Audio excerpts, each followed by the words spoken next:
तर नमस्कार सगळ्यांना.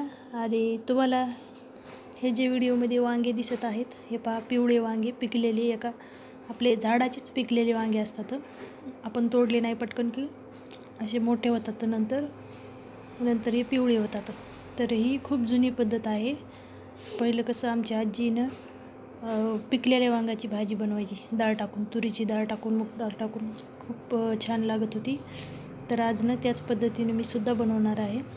हे पहा, पिकलेले वांगे आहेत, ते खूप चवीला छान लागते. यामधलं बी काढायचं, चिरून घ्यायचं, यातलं बी काढायचं, स्वच्छ पाण्याने धुवून घ्यायचं आणि डाळ, तुरीची डाळ किंवा मग तुरीची डाळ चालत नसेल मुगाची डाळ एकत्र शिजवायची आणि याला अशी कांदा लसूण घालून फोडणी द्यायची. तर आता मी वांगे चिरून घेणार आहे.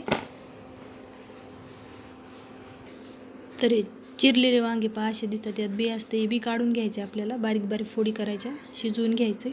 आणि याची रेसिपीचा व्हिडिओ या भाजीचा मी टाकणार आहे यूट्यूबवर, तर तुम्ही चॅनलला सबस्क्राईब करा आणि हा व्हिडिओ पहा.